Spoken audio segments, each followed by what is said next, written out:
আসসালামু আলাইকুম সবাইকে আইসিটি প্রবলেম সলভিং ক্লাসে আপনাদের স্বাগতম। আমাদের প্রথম কোশ্চেনটি দেওয়া আছে,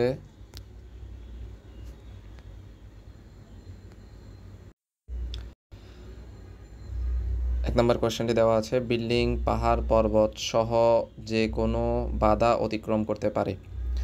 তাহলে অর্থাৎ কোন সকল অর্থাৎ তরঙ্গ সরাসরি বিল্ডিং, পাহাড় এসবকে বাধা অতিক্রম করতে পারে। তার মধ্যে প্রথম যেহেতু এই অপশনটা দেওয়া আছে রেডিও ওয়েভ।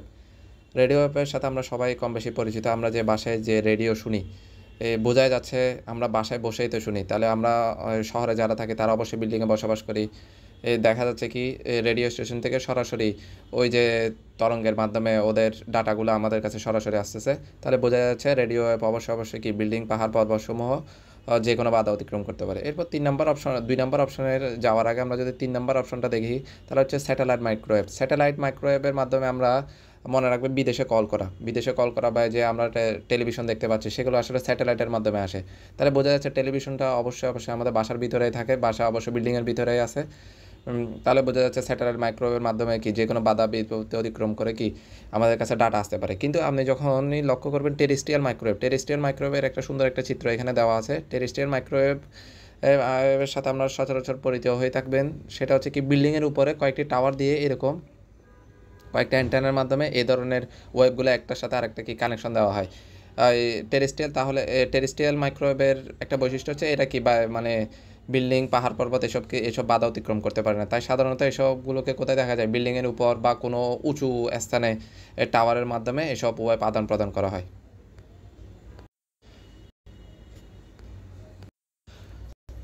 আমাদের 2 নম্বর কোয়েশ্চেনটি দেওয়া আছে, প্যাকেট বা সার্কিট সুইচিং ডেটা ট্রান্সমিশনের পরিবর্তে ইন্টারনেট প্রোটোকল ভিত্তিক নেটওয়ার্ক সুবিধা হচ্ছে। প্যাকেট সুইচিং বা সার্কিট সুইচিং আর ডেটা ট্রান্সমিশন পদ্ধতিতে আসলে ব্যবহৃত হয় 3rd জেনারেশন মোবাইলে। আর আইপি বা ইন্টারনেট প্রোটোকল ভিত্তিক এই নেটওয়ার্ক ব্যবহৃত হয় আসলে 4G মোবাইলে। তাহলে এর সুবিধাগুলো অবশ্যই 3G এর তুলনায় এর গতি 50 গুণ বৃদ্ধি পায়। তারপরে অপশন 1 সঠিক। দ্বিতীয় নাম্বার হচ্ছে এটি এলটিই স্ট্যান্ডার্ডে কাজ করে। এখন এলটিই জিনিসটা কি? এলটিই জিনিসটা হচ্ছে লং টার্ম ইভলিউশন। এটা হচ্ছে এক ধরনের সেলুলার স্ট্যান্ডার্ড ভিত্তিক একটি 4G মোবাইল সিস্টেম, যা আপনার 326 মেগাবিট পার সেকেন্ডে বিট ট্রান্সফার করতে পারে। অর্থাৎ ওয়াইম্যাক্স, 3G মোবাইলে আপনি কখনো ওয়াইম্যাক্স ইউজ করতে পারবেন না, ওয়াইফাই ইউজ করতে পারবেন, কিন্তু 4G মোবাইলগুলোতে আপনি ওয়াইফাই পাশাপাশি ওয়াইম্যাক্সও ব্যবহার করতে। ওয়াইম্যাক্স মানে হচ্ছে সাধারণত ওয়াইফাই হচ্ছে কি আরও অত্যধিক বেশি স্পিড, অত্যধিক দ্রুত ডেটা ট্রান্সমিশন অর্থাৎ ডেটা আদান প্রদান করতে পারে। 3 নম্বর অপশনটি দেওয়া আছে, এর মাধ্যমে 4K টিভি বা ভিডিও দেখা যায়। অবশ্যই 4G নেটওয়ার্ক, 4 জেনারেশন নেটওয়ার্কগুলোর মাধ্যমে আপনারা 4K রেজলিউশনে ভিডিওগুলো দেখতে পাবেন। তাহলে অপশন হবে অ্যান্সার 1, 2, 3, 4 নম্বর অপশনটি সঠিক। এরপরে কোয়েশ্চেনটা থেকে যদি আমরা লক্ষ্য করি, 4 নম্বর কোয়েশ্চেন দেওয়া আছে, তারগুলো পেছানো ও জোড়া থাকলে ওই তারকে কী বলা হয়? আমাদের আইসিটি সাবজেক্টে, আইসিটি বইতে আসলে 3 ধরনের কেবলের কথা বলা হয়েছে। 1 নম্বর হচ্ছে টুইস্টেড পেয়ার কেবল, 2 নম্বর হচ্ছে কোএক্সিয়াল কেবল, 3 নম্বর হচ্ছে অপটিক্যাল ফাইবার কেবল। অর্থাৎ এগুলো তারের মাধ্যমে ডেটা আদান প্রদান করে। এখন আপনারা যদি কোয়েশ্চেনের দিকে লক্ষ্য করেন, দেখা যাচ্ছে কি তারগুলো পেছানো মানে আমরা সবাই জানি টুইস্টেড। আমরা অবশ্যই মিস্টার টুইস্ট চিপস খেয়েছি। মিস্টার টুইস্ট চিপসের ক্ষেত্রে দেখা যায় ওই চিপসগুলো একটু কি পেছানো অবস্থায় থাকে। আচ্ছা, এরপর বলা হচ্ছে কি জোড়া। তাহলে প্রশ্ন থেকে আনসার বলে দেওয়া যায়, পেছানো মানে হচ্ছে ইংলিশ এবং জোড়া মানে হচ্ছে পেয়ার। তাহলে এর আনসারটি হবে অপশন 3, টুইস্টেড পেয়ার কেবল। এরপরে কোয়েশ্চনটা দেখা যাচ্ছে, OPS5 কোন প্রজন্মের ভাষা? OPS5 জিনিসটাকে হচ্ছে অফিসিয়াল প্রোডাকশন সিস্টেম। এটি আসলে 5th জেনারেশনের একটা প্রোগ্রামিং ল্যাঙ্গুয়েজ। আসলে আমরা যে বর্তমানে যে চ্যাট জিপিটি ইউজ করতেছি, আসলে এই চ্যাট জিপিটিটা আসলে এই ধরনের এই ল্যাঙ্গুয়েজ দিয়ে তৈরি হচ্ছে আর কি। এগুলোর মাধ্যমে আমরা এক্সপার্ট সলিউশন অর্থাৎ যে কোনো জটিল ম্যাথ, অর্থাৎ এআই মানে তো আমরা জানেন আর্টিফিশিয়াল ইন্টেলিজেন্স, এর মাধ্যমে ওর নিজের একটা থিঙ্কিং ক্যাপাবিলিটির মাধ্যমে ও আমাদেরকে আনসারটা দিতে সক্ষম। তাহলে আনসারটি হচ্ছে OPS5 হচ্ছে কোন প্রজন্মের ভাষা? এটা হচ্ছে 5ম প্রজন্ম অর্থাৎ 5th জেনারেশনের একটা ল্যাঙ্গুয়েজ। এরপরে কোয়েশ্চনটি দেওয়া আছে, আইপি ডেটা নেটওয়ার্ক কোনটি? আইপি মানে হচ্ছে ইন্টারনেট প্রোটোকল। আমরা প্রথম কোয়েশ্চেনে সলভ করে এসেছিলাম। ইন্টারনেট প্রোটোকল সেবা একমাত্র পাওয়া যায় 4G নেটওয়ার্কে বা 4G জেনারেশন মোবাইল সমূহতে। এরপরে কোয়েশ্চনটি দেওয়া আছে একটি অফিসের 8 তলা ভবনের বিভিন্ন তলায় অবস্থিত সকল কম্পিউটারকে নেটওয়ার্ক আওতায় আনার পরিকল্পনা হচ্ছে, তাদের নেটওয়ার্কে কী ধরনের হবে। তাহলে আমি প্রথমে আপনাদের ছোট করে একটু ব্যাখ্যা দিতে চাই।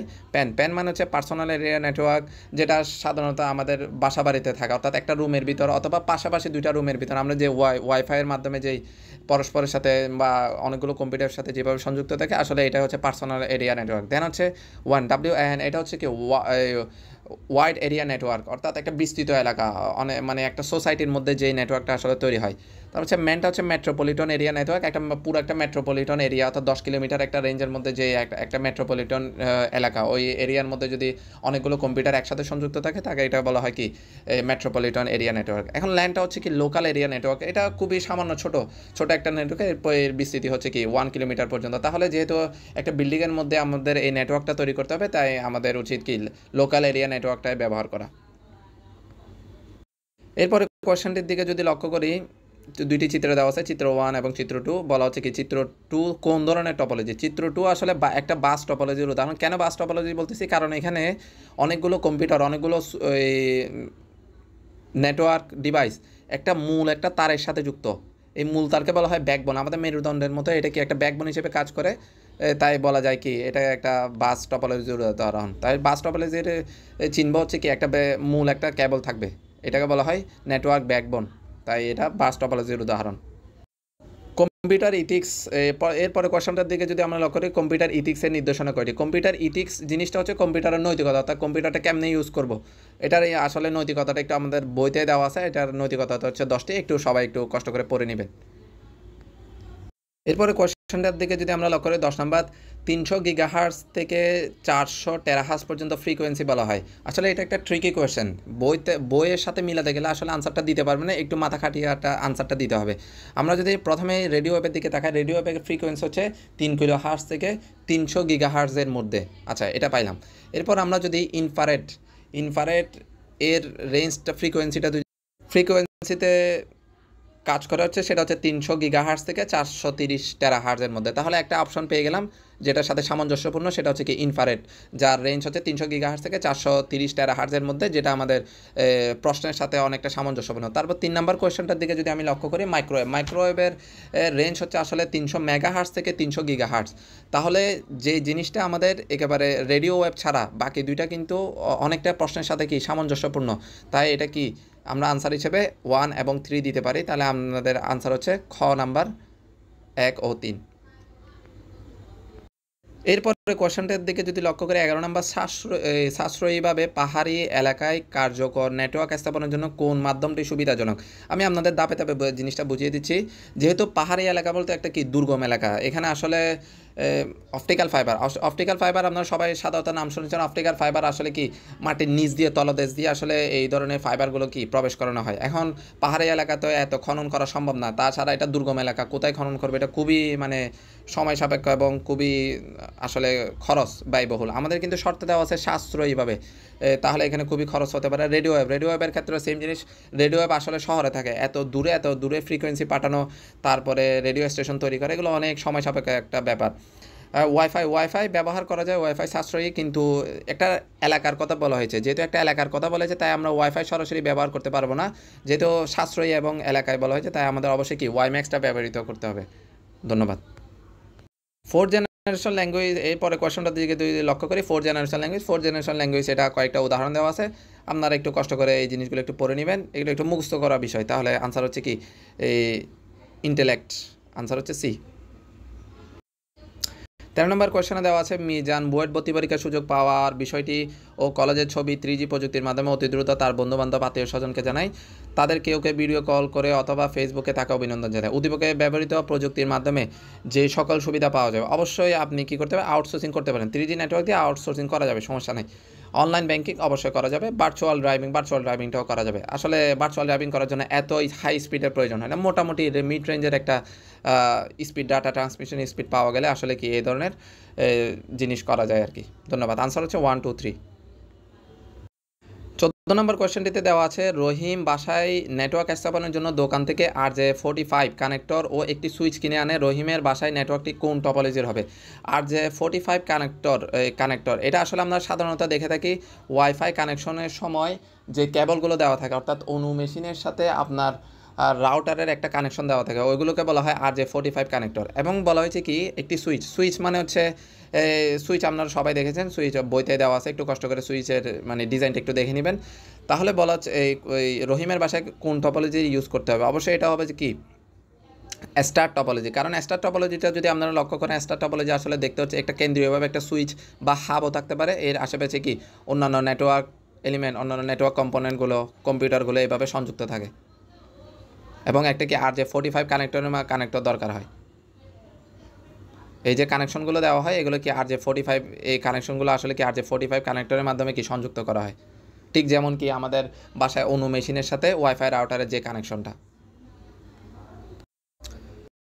15 নম্বরের দিকে যদি আমি লক্ষ্য করি মালিকানা ভিত্তিতে নেটওয়ার্কের ধরন, আসলে এটা নর্মাল জিনিস, এটা হচ্ছে পাবলিক নেটওয়ার্ক, একটা হচ্ছে প্রাইভেট নেটওয়ার্ক। প্রাইভেট নেটওয়ার্ক হচ্ছে সাধারণত আমরা যেসব বাসায় যে ওয়াইফাইটা ইউজ করি, আর পাবলিক নেটওয়ার্কটা হচ্ছে আমরা যখন ভার্সিটিতে, পাবলিক ইউনিভার্সিটিতে যাই অথবা কোনো সরকারি অফিস আদালতে যাই, সেখানে কিন্তু আসলে ডাটা ট্রান্সমিশন অর্থাৎ ডাটা সেবাটা আসলে ফ্রিতে দেওয়া হয়। তাহলে দুই ধরনের হতে পারে, একটা হচ্ছে আপনাদের প্রাইভেট আর একটা হচ্ছে কি পাবলিক। ধন্যবাদ।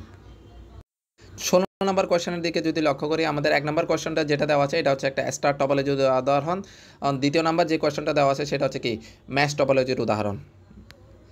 এখন এই যে 1 নম্বর কোয়েশ্চেনের মধ্যে যে ডিভাইসটি রয়েছে, এটার এই ডিভাইসটি হচ্ছে সুইচ বা হাব হতে পারে। তাহলে এটার গুরুত্ব অপরিসীম, এটা হচ্ছে আপনাদের মেইন সিপিইউ হিসেবে কাজ করে। প্রথমে কোনো কানেকশন, কোনো ডাটা অবশ্যই এর মধ্যে দিয়ে অবশ্যই আগে সুইচ বা হাবে আসতে হবে, দেন অন্যান্য মানে এই নেটওয়ার্কের অধীনস্থ অন্যান্য মানে নেটওয়ার্ক কম্পোনেন্টগুলোর মাঝে এই ডাটাগুলো ছড়িয়ে যায় আর কি। তাহলে এর গুরুত্ব অপরিসীম। এটা কোনো কারণে যদি বা সুইচ বা হাবটা যদি নষ্ট হয়ে যায়, তাহলে আপনার পুরো নেটওয়ার্কটাই আসলে অচল হয়ে যাবে। তাই ডিটাকে সেন্ট্রাল প্রসেসিং ইউনিট বা ডিটাকে আসলে কি মস্তিষ্কের সাথে তুলনা করা যায়। এরপরে কোয়েশ্চেনটা হচ্ছে ক্লাউড কম্পিউটারে তথ্য গোপনীয়তা নিরাপত্তা কম। আচ্ছা, ক্লাউড কম্পিউটার জিনিসটা হচ্ছে ইন্টারনেট বা ওয়েবে সংযুক্ত হয়ে কিছু গ্লোবাল সুবিধা ভোগ করার যে পদ্ধতি, তা হচ্ছে ক্লাউড কম্পিউটিং। এটা সহজভাবে যদি আমি আপনাদের উদাহরণ দিতে চাই, সেটা হচ্ছে কি আপনারা যে গুগল ড্রাইভ ইউজ করেন অথবা নেটফ্লিক্স ইউজ করে মুভি সিরিজ বিভিন্ন দেখেন, এগুলো হচ্ছে সবই কি ক্লাউড কম্পিউটারিংয়ের উদাহরণ। আপনি যে গুগল ড্রাইভে আপনি যেসব ডাটা আসলে সেভ রাখতেছেন, এগুলো কিন্তু সরাসরি আপনার আশেপাশে কোনো অঞ্চলে কি সরাসরি স্টোর নাই, এটি কিন্তু অনেক দূরে একটা সেন্ট্রাল একটা ডাটা প্রসেসিং একটা জায়গার মধ্যে এই ডাটাগুলো সংরক্ষিত থাকে। যে কেউ চাইলে, অর্থাৎ অথরিটি চাইলে আপনার এসব তথ্যগুলো কি ফাঁস করে দিতে পারে। তাই বলা যায় ক্লাউড কম্পিউটিংয়ে তথ্যের গোপনীয়তা ও নিরাপত্তা কম। 18 নম্বর কোয়েশ্চেনের দিকে যদি আমরা লক্ষ্য করি,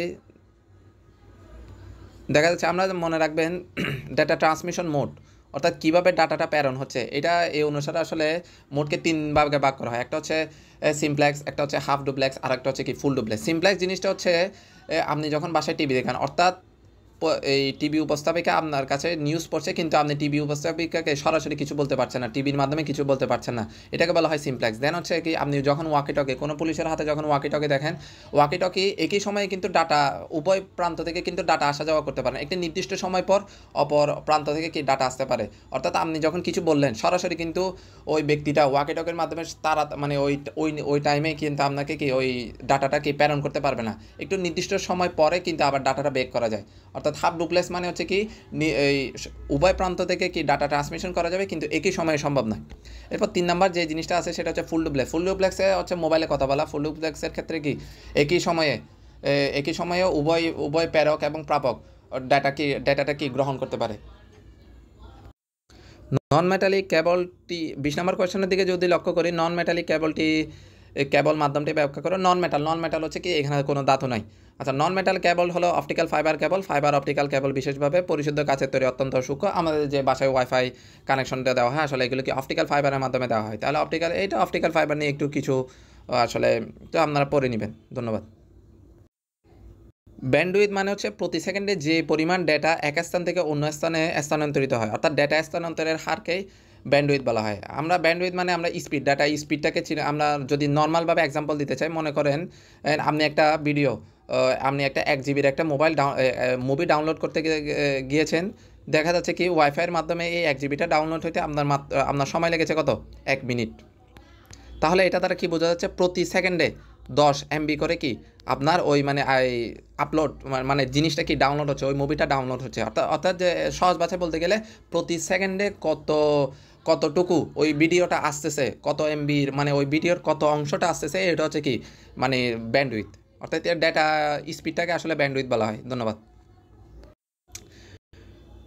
9600 BPS বলতে অর্থাৎ প্রতি সেকেন্ডে 9600 বিট পার সেকেন্ড কি ডাটা মানে এক স্থান থেকে অন্য স্থানে কি স্থানান্তরিত হতে পারে। এই জিনিসটা একটা মানে এই সংখ্যাটা একটু মনে রাখবেন। এই সংখ্যাটাকে মানে স্পেসিফিকভাবে ভয়েস ব্যান্ডও বলা হয়।